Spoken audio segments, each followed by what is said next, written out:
আল্লাহ সুবহানাহু ওয়া তাআলা আমাদেরকে সৃষ্টি করেছেন, আমরা সৃষ্টি, আর আল্লাহ সুবহানাহু ওয়া তাআলা হচ্ছেন আমাদেরকে স্রষ্টা। তো এই সৃষ্টি এবং স্রষ্টার মধ্যে এক সম্পর্ক আছে, এবং স্রষ্টা তিনি সৃষ্টিকে তার উদ্দেশ্য বলে দেন, সমস্ত কিছু বলে দেন। কিন্তু আমরা নিজেরা সৃষ্টি হয়ে নিজেরাই এই সৃষ্টির উদ্দেশ্য, এই জীবনের কি বাস্তবতা, এর আসল হাকিকত কি, এই নিয়ে আমরা নিজেরাই অনেক বোঝার চেষ্টা করেছি।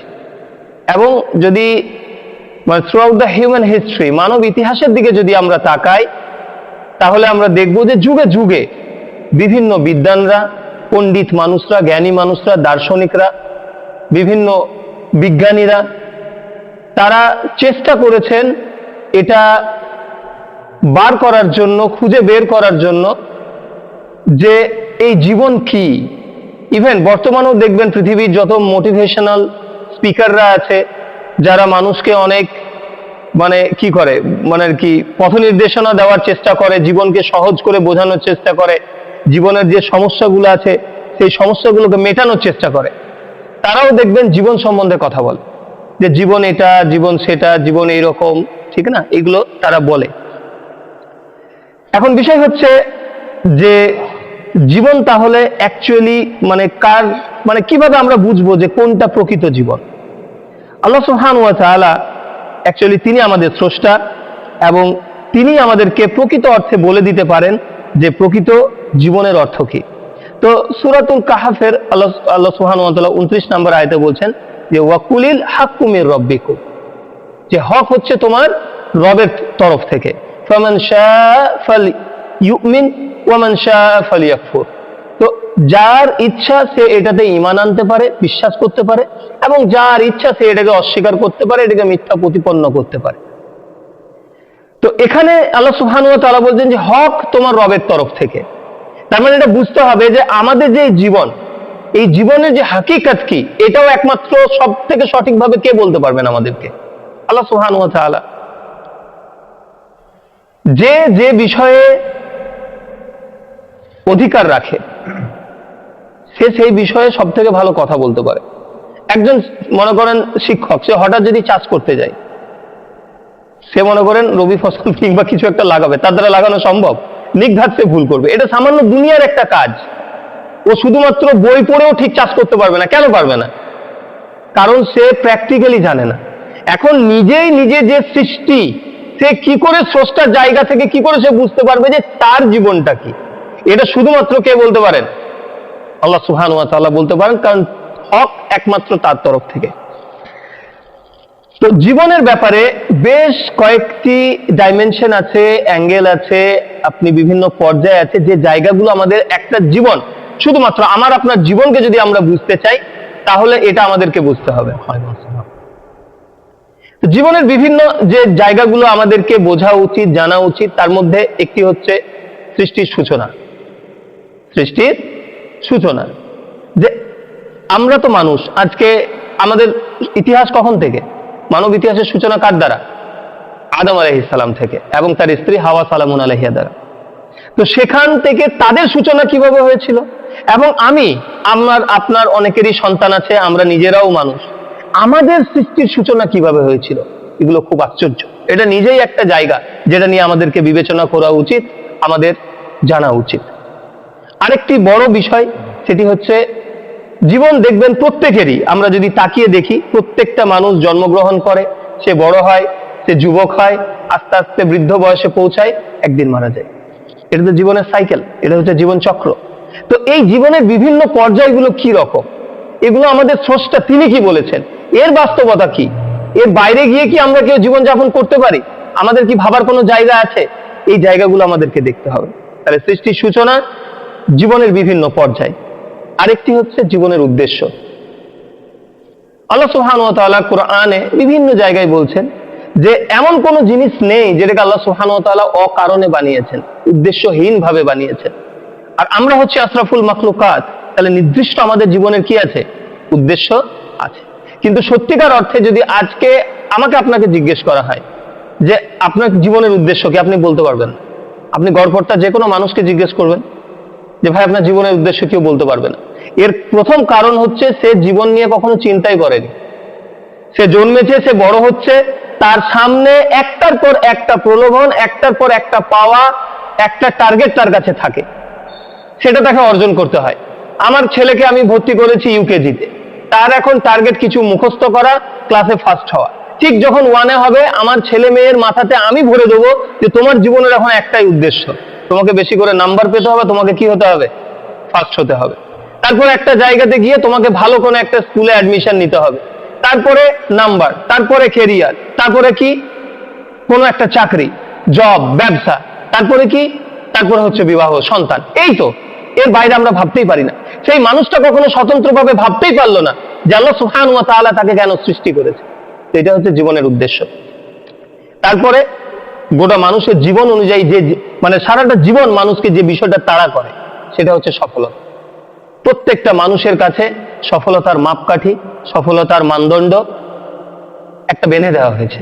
সে নিজে কখনো বিবেক বিবেচনা খাটিয়ে দেখেনি যে অ্যাকচুয়ালি তার জীবনের উদ্দেশ্যটা কি, সে ঠিক করেনি। তার সমাজ, তার মা আব্বা, তার প্রতিবেশী তার জীবনের উদ্দেশ্য ঠিক করে দিয়েছে। আমার প্রতিবেশী যদি 4 চাকা আছে, আমার যদি সাইকেল আছে, আমার অদৃশ্যভাবে, অকথিতভাবে আমার প্রতিবেশী এখন আমার জীবনের উদ্দেশ্য ঠিক করে দিয়েছে যে আমাকেও একটা দোতলা বাড়ি করতে হবে, আমার একটা 4 চাকা চাই। অদৃশ্যভাবে, আপনি বুঝতেই পারেননি। এরকম ভাবে আপনার পরিবার, হয়তো আপনার মামারা, আপনার চাচারা খুব বড় লোক, আপনার চাচারা, আপনার মামারা খুব বড় লোক, আপনি গরিব। আপনার জীবনের অদৃশ্য একটা এখন মানে আর কি মাপকাঠি হয়ে গিয়েছে কি, যে আপনাকে এখন কি করতে হবে, অর্থ ইনকাম করতে হবে।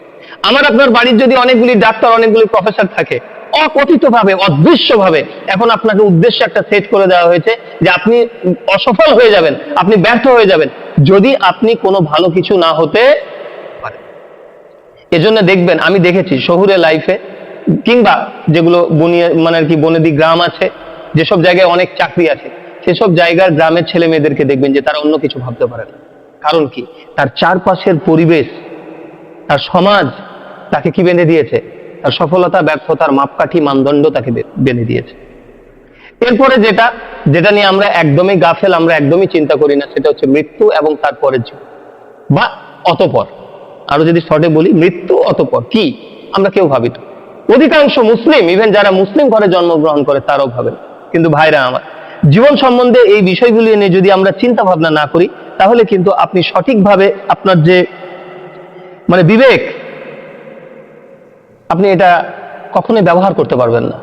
আপনি দেখবেন যে অন্য ধার করা, অন্যর গিলিয়ে দেওয়া, অন্যর আপনার সামনে তুলে ধরা কোনো একটা কথাতে আপনি সারাটা জীবন পার করে দিয়েছেন। ঠিক মৃত্যুর আগে আপনি হয়তো কখনো ভাবছেন, তখন দেখবেন শুধু আপনি আফসোস আর আফসোস করছেন। আমি ওই লোকটার, অ্যাথলিটের নাম ভুলে গেলাম, তীরন্দাজ ভারতের, যে প্রথম গোল্ড মেডেলিস্ট হয়েছিল। তো সে বলছে, মানে গোল্ড মেডেলিস্ট হওয়ার পরে সে বলছে যে আমার জীবনে আমি ভেবে দেখেছি যে আমি আমার জীবনটা মানে যেন ব্যর্থ।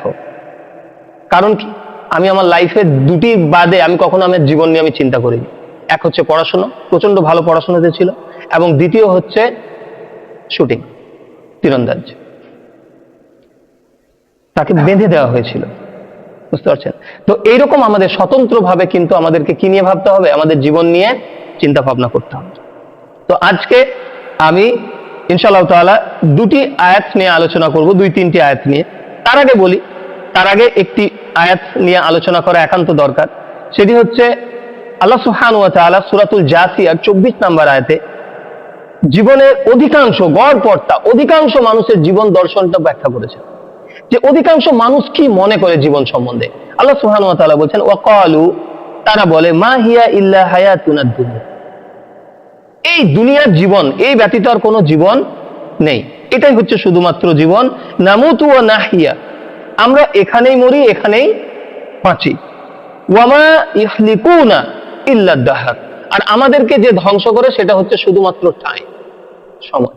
আপনি দেখবেন বর্তমানে, আমি নাম নিচ্ছি না, যারা পৃথিবীর মানে লিডিং যে সমস্ত ব্যক্তিত্বরা রয়েছে, যারা মোটিভেশনাল স্পিকার, যারা স্পিরিচুয়াল গুরু, তাদের কাছে দেখবেন যে হোয়াট ইজ লাইফ, তাদের কাছ থেকে জানার চেষ্টা করবেন। তারা ঘুরিয়ে পিছিয়ে দেখবেন এই কথাই বলছে যে এই দুনিয়ার জীবনই কি জীবন। You have to explore. একজন বলছেন, আমি নাম নিচ্ছি না, একজন বলছেন যে আপনার জীবনের উদ্দেশ্য কি এটা আপনাকেই ঠিক করতে হবে। আর জীবনের এই উদ্দেশ্য খোঁজাটাই হচ্ছে উদ্দেশ্য, মানে আজীব টাইপের, মানে একটা লুপ, একটা সাইকেল, এর বাইরে আপনি বেরোতে পারবেন না। কারণ হক তো তাদের কাছে নেই, হক কার তরফ থেকে? আল্লাহর তরফ থেকে। তাদের দ্বারা কি করে বলা সম্ভব যে সত্য আপনার জীবনের উদ্দেশ্য কোনটা? তো তারা বলছে যে you have to explore what's the purpose of your life and this itself a purpose of your life. আজীব কথা ভাই, বুঝতে পারছেন? ইট সাউন্ডস ভেরি ফাইন, শুনতে অস্বাভাবিক লাগে, কিন্তু প্রচন্ড ফাঁকা বলি, এর মধ্যে কিচ্ছু নেই, খোকলা টোটালটা, বুঝতে পারছেন? তো আল্লাহ সুবহানাহু ওয়া তাআলা বলছেন যে ওয়াকালু, তারা বলে মা হিয়া ইল্লা হায়াতুনা দুনিয়া, এই জীবনই হচ্ছে আমাদের জীবন, নামুতু ওয়া নাহিয়া, আমরা এখানেই মরি, আমরা এখানেই বাঁচি, ওয়া মা ইউহলিকুনা ইল্লা দাহর, আর আমাদেরকে টাইম, সময় ব্যতীত অন্য কিছু আমাদেরকে কি করে না? মৃত্যু দেয় না। আল্লাহ রাসূল সাল্লাল্লাহু আলাইহি সাল্লাম হাদিসে কুদসিতে বলছেন যে আল্লাহ সুবহানাহু ওয়া তাআলা বলছেন আনা আদ-দাহর, আমি হচ্ছি সময়। সুবহানাল্লাহ, আমি হচ্ছি সময়। তো দেখেন, তারা যে বলছে যে সময় আমাদেরকে মারে, সেই সময়টা ওকে তারা জানে না, কিন্তু সেই সময়টা ওকে, সেই সময়টা হচ্ছে আল্লাহ সুবহানাহু ওয়া তাআলা। সুবহানাল্লাহ। তারপর আল্লাহ সুবহানাহু ওয়া তাআলা বলছেন ওয়ামা লাহুম বিযালিকা মিন ইলম, তাদের এই সম্বন্ধে কোনোই জ্ঞান নেই, এই সম্বন্ধে তাদের কোনোই জ্ঞান নেই। কি আছে? ইনহুম ইল্লা ইয়াজুন্নুন, তারা শুধু ধারণা করে। ওয়ার্ড, শব্দ, এটা এত পাওয়ারফুল হতে পারে আপনি আন্দাজ করতে পারবেন না। একটা সাধারণ মানুষের কথা এমন গোছালো হতে পারে। ইভেন আল্লাহ রাসূল সাল্লাল্লাহু আলাইহি ওয়াসাল্লাম, হাদিসটি আমার আরবিটা মনে নেই, আল্লাহ রাসূল সাল্লাল্লাহু আলাইহি ওয়াসাল্লাম বলছেন যে কথা হচ্ছে জাদু, মানে কথার দ্বারা পুরো একটা মানুষ আপনাকে ফুল চেঞ্জ করে দিতে পারে। এজন্য দেখবেন যারা এই কথা বলতে পারে, বর্তমানে মোটিভেশনাল স্পিকারদের প্রচুর দাম। তাদের কাজ কি? শুধু এইটা নিয়ে খেলা করা, শব্দ নিয়ে, তাই না? তো যারা খুব ভালো শব্দ মানে আর কি ব্যবহার করতে পারে, আল্লাহ বায়ান দিয়েছেন, আর রহমান আল্লামাল কুরআন খালাকাল ইনসান আল্লামাহুল বায়ান। আল্লাহ সুবহানাহু ওয়া তাআলা আর রহমান, তিনি কোরআন শিখিয়েছেন এবং তিনি আমাদেরকে কি শিখিয়েছেন? স্পিচ শিখিয়েছেন। আমাদের অনেক ধরনের ফ্যাকাল্টি আছে, আমরা কাজ করি, আমরা লিখতে পারি, আমরা দেখি, আমরা চলি, আমরা অনেক কাজ করি না? কিন্তু মানুষের one of the greatest faculty যেটা আমাদের আছে, সেটা হচ্ছে কথা বলা। আপনি কখনো ভেবে দেখেছেন যে আমি যে এই কথা বলছি, এই কথা বলার প্রসেসটা কি হতে পারে? মানে এর সায়েন্টিফিক যদি প্রসেস বার করেন যে কিভাবে একটা মানুষ কথা বলে, এটা আপনি জাস্ট মানে মাথা খারাপ হয়ে যাবে, মাথা নষ্ট হয়ে যাবে যে কিভাবে মানুষ শুধু কথা বলে। তো এই বায়ান যারা আল্লাহ সুবহানাহু ওয়া তাআলা যাদেরকে কুওয়াতে বায়ান দিয়েছে, যাদের কথা বলার ক্ষমতা আছে, তারা কি করে? তারা এই কথার জাদুতে মানুষকে জীবন সম্বন্ধে অনেক কিছু বোঝায়।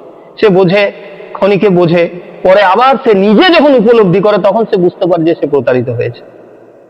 তো এই জীবন সম্বন্ধে সম্পূর্ণভাবে আমাদেরকে যিনি ধারণা দিতে পারেন, তিনি হচ্ছেন স্রষ্টা।